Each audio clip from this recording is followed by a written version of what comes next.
Hey everybody, Some Gadget Guy at somegadgetguy.com here today, and we're going to take our first look at the Samsung Gear 2 smartwatch. It's sitting right here in front of us. Right off the bat, I want to give a quick shout out to my friends at AT&T for hooking me up with one of their display units so that I could actually bring this review to you today. That was super cool of them, so I just want to give them a quick thumbs up of glory right there. Now, this is everything that comes in the box on the Gear 2. I mean, there are some other pieces of paper and some other junk there, and you guys know that I'm not a huge fan of doing unboxings. But before I get rid of this piece of cardboard, I do want to mention something that I think is pretty sweet, in that all of Samsung's new packaging is 100% post-consumer recycled paper, and because of these new soy inks that they're using, it's 100% recyclable. So just at the beginning of this little video, we're giving another thumbs up of glory to Samsung for looking out for the environment and all of the waste that comes associated with our various glowing rectangles and gadgets and toys. But now that I've said that, we can take this and get rid of it. This right here is the Gear 2 smartwatch. And the changes from the original Galaxy Gear to the Gear 2 are super subtle. But I like this new redesigned watch band better. And you can see they've included the pinouts now so that you can remove it because they don't have the camera bolted onto the wrist strap anymore. That makes me super happy because if you want to customize this, or if you want to go to a metal watch band, you can now. Got our little button down here at the bottom. Same Super AMOLED display. And on the back, it's a little hard for me to kind of bend this out of the way. We're just going to pop that watch band. You can see that those are the charge pins to charge the device, and the little heart rate monitor right there. So this is also useful as a fitness monitor. The entire affair is IP67 dust and water resistant. So you should be able to submerge this in about 3 meters of water for up to half an hour. And it's also it's more dust proof than the original Gear. So this is a far more rugged affair. And that makes me really happy because that always sort of bothered me about some of the other smartwatches that we've used, like the Martian and the original Galaxy Gear, is that if I'm worried to wash my hands while wearing a watch for getting it wet, it's not a very durable product. It's not something I want to keep bolted onto my wrist for long periods of time. Now, Samsung's done away with the old charge cradle for the Gear, but we do have this charge clip, and it connects to the sides of the watch, and it hits those little pins that I showed you on the bottom of the watch and allows you to charge the unit, which is then connected to a micro USB cable here on the side. Again, it's another proprietary charging cradle dock, and I do wish Samsung had given us something else like the Tox wireless charging, something that we didn't have to lose like a little piece of plastic here. But at least this is far easier to travel with than the charge cradle or the charge cradle that comes with the Talk. So that's at least a somewhat small thumbs up for Samsung right there. But I do wish that this had connected over some sort of standard connector, some sort of wireless connector, so we didn't have these additional pieces that we would have to keep track of. And now we can get rid of this charger, because who really cares about that? And walking around the rest of the hardware here, we've got the little button down under the screen, which activates the watch. We have the camera and IR blaster here on the top of the watch. Here's the display. And I'm a really big fan of the clasp that Samsung uses on this watch. It has a great clicky action once you get that lined up. It feels really solid, really sturdy, and it pops easily so that it feels like a nice rugged activity device. You don't have to worry about it like slipping off your wrist or popping open or falling off. Kind of some of the issues I've had with the clasp on the Talk. Can sometimes feel like it's about to pop off. Okay, so I am gonna actually have to go back to the box just to kind of show off all the features on the watch. I was gonna try and do it on my wrist, but that's really hard to hold my wrist out while I'm actually using the watch and then showing you what's happening on the phone. So one of the things that is still, it's not a problem. It's really not, but seeing as how the Gear is a Samsung proprietary interface with Samsung phones, to utilize the Gear, you have to use a Samsung phone, so we're going to demo this on the Galaxy S5, and it's also tied into the Samsung App Store. And if you saw my review on the Galaxy S5, you know that I'm a little twitchy about having to use multiple app stores to get all of my services on one device. And I kind of wish, or I kind of hope, that in future updates, or maybe in a future Gear watch, that Samsung just opens this up so that you can use this with any Android device. But at least for now, I understand why they're making it tied to their own Galaxy line, but they're going to face some intense competition from Motorola and LG and even just the Android Wear platform. So when you fire up the watch, we're going to go through the setup process here together. It boots up super quick. It's going to ask to start the pairing process here. And There's a little Samsung splash screen. It is a really nice screen. I actually really do like the screen on the Gear 2. So to connect to your Gear, first download Gear Manager via the Samsung apps on your mobile device. So I've got Samsung apps, and you can see I already installed this, but you search for Samsung Gear Manager. There's the Samsung Gear Manager, and we're gonna tap on that. We're gonna go ahead and open it. And we're gonna see no devices are paired. So on the watch, we're gonna hit next. Ugh. Yes, I understand. I can go get this. Select the device you want to connect. And so we can see now the Gear 2 is looking for a connection, and that's the same Gear, EE7E. So we're going to tap on that. Confirm passkey, 885266. We're going to hit OK. We're going to hit OK. It's installing additional software.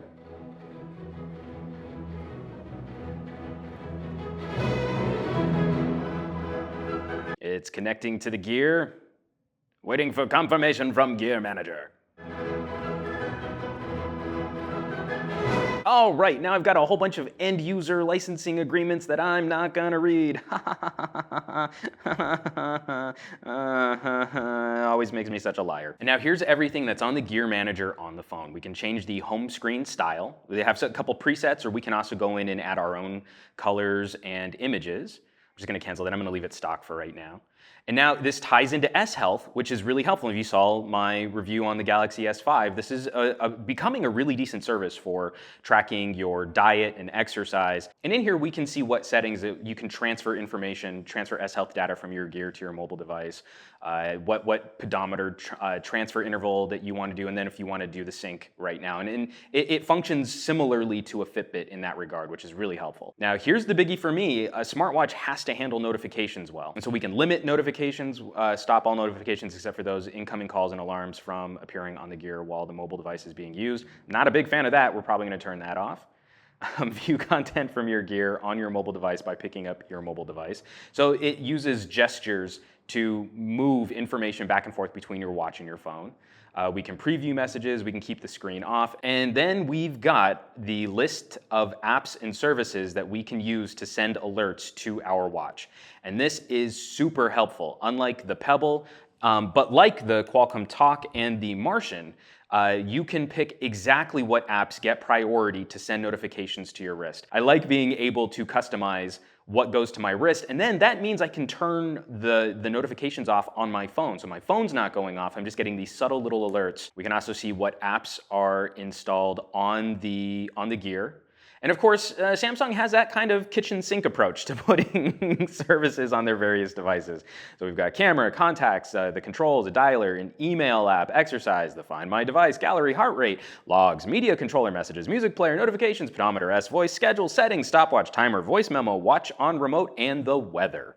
So I hope you caught all that. There will be a quiz at the end of this video. And of course, Samsung apps, Samsung specific apps takes you to various categories within the Samsung App Store that you can also install other utilities, social networking, lifestyle, health and fitness, finance, and entertainment apps. And there's the Find My Gear setting. So like if you're someone like me, you're constantly losing your keys or misplacing your small valuables, you can, as long as you're within range of Bluetooth 4.0, you can hit start. And it's going to send a little alert to your watch so that you can go and find it or locate it. And then various settings through the Gear Manager, backup and restore, what happens when you double press the home key, and we can set various shortcuts to go directly to one of your favorite services through there. The wake up gesture by raising your arm, what templates you're using, you can edit the various text templates on your phone, what happens with incoming calls, and then whether or not you're going to allow unknown sources to install apps other than Samsung apps. So if third-party developers are putting out their own software for the watch, you would need to activate that to open this up. All right, and taking a look at the watch, this is the time and front face that you're greeted with various controls that we can jump right into. So we can get into clock and the wallpapers, what notifications. I actually just want to see on the watch. Yeah, it's just whether or not it's turned on. And we slide down from the top of the screen to get back. We've got sound, display, Bluetooth, what happens with the double press, the privacy lock, your profile, and whether or not you want to reset the gear, and also what gear info. We can activate USB debugging from there. And this is running Tizen, but you really wouldn't necessarily know that the underpinnings, the backbone software underneath all of the UI were any different. It's a pretty clean implementation of what we're sort of used to and comfortable with the original Galaxy Gear. Sideways sliding, we can see our various notifications, notifications we may have missed. We can go directly to the dialer. We can read our contacts, check our call logs, what apps are loaded on the watch. We can jump into the camera. We'll play at that in just a sec. Our music player and our settings. And then we've got the remote. We can do voice commands through S-Voice, find my device, and do a voice memo. And then lastly, we've got sort of our lifestyle services here with the pedometer, exercise, heart rate, and then controls. And I just want to see what's in controls. Oh, and this is for how loud and how bright the screen is. So we can dial it up. So you can make it super bright for outdoor situations, but it will automatically default back to this 4.0 here. We'll do that again. Oh, whoops. We can do that one more time so we can read that alert. After 5 minutes, brightness will be reset to default. So it'll let you run it this bright for about 5 minutes and then it'll kick you back down. But since we're indoors right now, I don't need to do that. All right, so I'm gonna try and line this up here so you guys can see, but we have a little 2 megapixel camera. I still think it's kind of awkward trying to shoot pics or video off of your wrist. I don't think that's any less conspicuous than pulling out your phone to take the photo, but maybe this is the first camera you have access to, so you can jump right into that. And we tap on the screen. I'm gonna take a photo, and we're gonna do one more, see if I can make sure I keep that lined up. And of course, those photos are automatically sent to our phone over that Bluetooth connection, which is pretty sweet. So I can tap this last one, open it up, and there you can see it's sort of a mediocre picture of an elephant, so that's pretty sweet. But of course, that old photographer adage is the best camera is the one you have on you. So, if you can't get to your phone camera in time, or if you're just wearing your watch and you want to take a picture or video of something, then the Gear 2 will actually be the best camera to use. And here we are opposite my current favorite smartwatch, the Qualcomm Talk, and you can see the Gear is a little bit more of a square-ish display, but overall a smaller watch face than the Talk is. It also is, well, it's actually about the same thickness, so I don't think there's any significant advantage there, but I do like the way that the watch band tapers just a little bit more on the Gear 2 than I do on the Talk. So especially when you see them side by side like this, this has a little bit more of the appearance of a regular watch. This sort of flares out, and it's a bolder, bigger watch on the wrist than the Gear 2 is. This sort of advertises my geekery just a little bit more than the Gear 2. And because of the way that the watch band is adjustable and the sides bend in just a little bit more, I find the Gear 2 is easier to wear on the inside of my wrist than the Talk. And so for those of you who like to wear your watch faces inside your wrist, I think the Gear 2 has a slightly better ergonomic finish. Plus, this metal-edged construction running along the sides of the Gear 2, I think will age better over time. I'm already starting to get a few little nicks and scuffs on the plastic surrounding the face on my Talk, and it looks kind of janky. It doesn't age very well when you start getting these little nicks and scratches, especially on something that is going to take some abuse. Watches get banged around quite a bit. For outdoor visibility, I promise you the Gear actually is on in this video that I'm taking right here, but it's only as good as an AMOLED display can be, and so in direct sunlight, it is going to wash out considerably. And you can see, just by contrast, how gorgeous the Mirasol display is on the Qualcomm Talk in being able to soak up sunlight. Now, that of course reverses itself when you go back indoors. The Qualcomm Talk display looks really drab and dull, and the Gear display looks really vibrant. So the Gear is going to be a lot like your phone. Outdoors, it looks okay. Indoors, it looks amazing. But the Talk is exactly the opposite. Outdoors, it looks amazing. Indoors, it just looks all right, and you often have to fire up that backlight, which totally washes out all of the colors on the display. So it's not a knock against the Gear 2, but it doesn't appear that the display has improved significantly over the original Galaxy Gear. One of the things that I find very interesting about the Gear 2 is in press photos, it looks a lot bigger than it actually is, considering the size of the display and all the other features like the IR blaster in the camera. So seen here next to a Pebble, the Pebble is always held up as being one of the smaller smartwatches that you can strap to your wrist, but it's actually pretty close to being the same size, even with the smaller display, as the Gear 2. And you don't give up really anything in terms of thickness between the two if you opt for the Gear 2 over the Pebble. And lastly, is a size showcase between all of the various smartwatches that you can use. Here is the Gear 2 opposite the Martian. This is the Martian Passport. And this is one of the only other watches that does voice actions and speakerphone from your wrist, just like the Gear 2. And this is obviously a very different experience in that it feeds smaller pieces of information to this bottom screen here, but it relies on a very traditional chronograph to display the time. So we're not really comparing apples to apples here, but you can see that adding the speakerphone and the microphone and a USB port, this is actually a fairly large watch. The two match up really well comparing how large the faces are.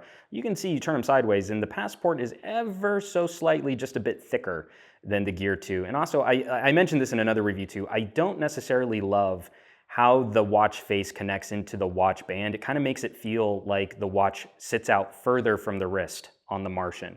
But just like the Gear, you can swap the watch band really easily on the Passport for a different kind of experience. If you want to go with a metal band or a leather band, it's really easy to do that. So now I'm happy to see that that kind of customization capability is now available on our Gear. Now, I haven't done any walking around with this watch yet, but we can check out, this is what the pedometer looks like. You can hit start. Now it's gonna keep track of all of my steps and my mileage and how many calories I've burned. We can come up to this little icon right here to look at our history, to set a goal, to reset if we just want to start from scratch again. And it's a pretty standard, just walking interface. It's similar to what's on the Talk. It's similar to some of the apps that you can find on the Pebble. And I'm also really happy to see whenever there's some sort of leash functionality. So there's the Find My Device.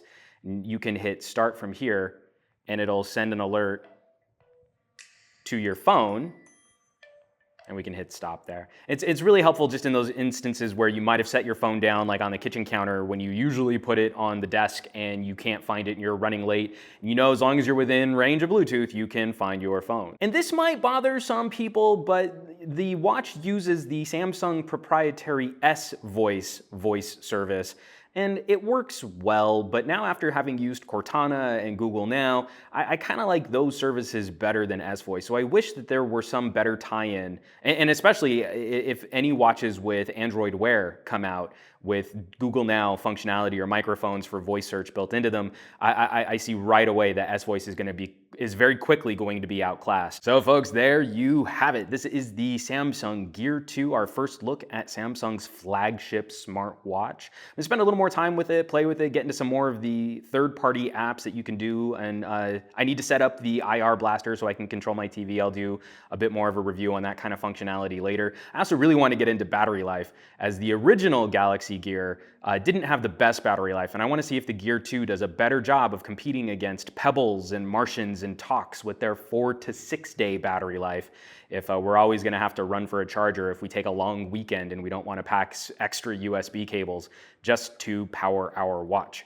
But on the whole, I'm really positive on this experience. Again, it's not going to blow you away if you've ever played with the original Galaxy Gear, but it is very much becoming Samsung's MO that generation to generation, these subtle little improvements and iterations add up to a better product than the sum of their individual parts. If you're looking at a smartwatch, if you're looking at bolting information to your wrist and you're already using a Samsung phone, then I would keep this on my radar because it is a smoother experience and it's been a lot of fun to play with. As always, folks, thanks so much for watching, sharing my videos, dropping me comments, hitting that thumbs up button, subscribing to my channel. You guys have been awesome to me, and I've been having a lot of fun sharing all this tech gear with you, and I will catch you all on the next video.